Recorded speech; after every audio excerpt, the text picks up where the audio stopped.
ప్రచారం చేస్తుండని చెప్పి వాళ్ళని అడ్డుకొని బైబిల్ జించేసి వాళ్ళని కొట్టడం, వాళ్ళని అవమానించడం, తిప్పి పంపడం జరుగుతుంది.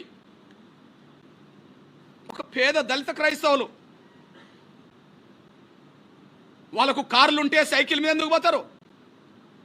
వాళ్ళకు 2 వీలర్లు ఉంటే సైకిల్ మీద ఎందుకు పోతారు? మోటార్ సైకిళ్ళు ఉంటే.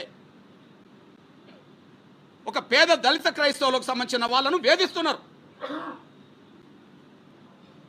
ఈ రాష్ట్రం నుంచి దేశంలో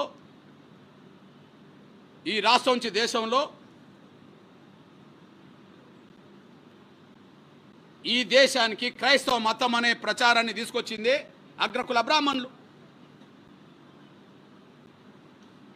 ఈ దేశానికి క్రైస్తవ మతం అనే ప్రచారాన్ని తీసుకొచ్చింది అగ్రకుల బ్రాహ్మణులు.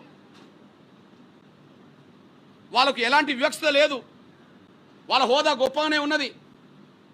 వాళ్ళు తీసుకొచ్చి యేసుక్రీస్తు దృష్టిలో క్రైస్తవ మతస్థులు అందరూ సమానంగానే, మీరు హిందూ దేవాలయాలకు వీళ్ళు రానిత్తలేరు, మీరు మమ్మల్ని బజార్లో తిరగనిత్తలేరు, కాబట్టి ఇక్కడికి మీకు స్వేచ్ఛ ఉన్నది, మీరు వచ్చి మొక్కవచ్చు అని చెప్పి వాళ్ళకు బడులోనో చదువో ఏదో వైద్యమో తీసుకొచ్చి గుడి కట్టిస్తే ఆ గుడిలోకి వెళ్ళారు. తీసుకొచ్చింది బ్రాహ్మణులు, భక్తులైంది దళితులు. ఇవల్ల ఈ ఆంధ్రప్రదేశ్ గడ్డ మీద ఉన్న పెద్ద పెద్ద పాస్టర్లు, ఫాదర్లు, బిషప్లు ఈ తెలుగు గడ్డ మీద, ముఖ్యంగా ఆంధ్రప్రదేశ్ గడ్డ మీద నుండి ఈ గడ్డ మీద పుట్టినోళ్ళే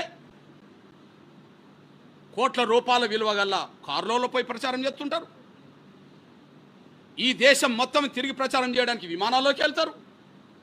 వాళ్ళే ప్రపంచ దేశాల్లో కూడా కనిపిస్తుంటారు. ఈ ఆంధ్రప్రదేశ్ గడ్డ మీద పుట్టిన బ్రాహ్మణ ఫాదర్లు, పాస్టర్లు, బిషప్లు, కమ్మారెడ్డి కాపు బ్రాహ్మణ, కమ్మారెడ్డి కాపు ఫాదర్లు, పాస్టర్లు, బిషప్లు, వాళ్ళు సైకిల్ మీద ఎప్పుడన్నా బోంగ చూసామా? వాళ్ళు సైకిల్ని పట్టుకొని ఊరు దాటి ఊరికి వెళ్తున్నట్టుగా ఎక్కడన్నా సైకిల్ తొక్కంగా చూసామా? సైకిల్ తొక్కే మాల మాదిగా దళిత క్రైస్తవులు నోమా అడ్డుకుంటారు, కొడుతారు, అవమానిస్తారు. ఇప్పుడు కోట్ల రూపాయల విలువ గల లగ్జరీ కార్లలో, ప్రత్యేక విమానాల్లో, దేశ విదేశాలు తిరిగి ప్రచారం చేసే బ్రాహ్మణ ఫాదర్లకు, కమ్మారెడ్డి కాపు పాస్టర్లకు, బిషప్లకు వాళ్ళకేం కాదు ఈ దేశంలో. ఇది ఎట్లా న్యాయం అవుతుంది?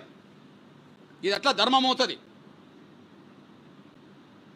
మీకు కార్లు ఉన్నాయి, మీకు విమానాలు పోతారు, మీకు ప్రత్యేక విమానాలు ఉన్నాయి. మీరొక్క దిక్కు ప్రార్థన పేరుతో కూటమి పెడితే రాష్ట్రం దేశం మొత్తం మీద లైవ్ల ద్వారా చూపించుకుంటారు.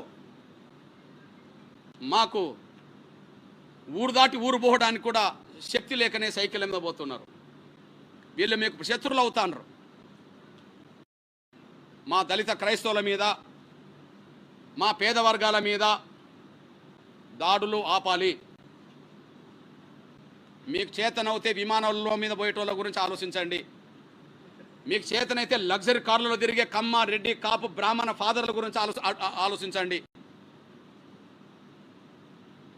అంతేగాని దళిత క్రైస్తవుల జోలికి వస్తే మౌనంగా ఉండలేము. ఇది కూడా మా ఆత్మగౌరవ సమస్యే, ఇది మా అస్తిత్వ సమస్యే.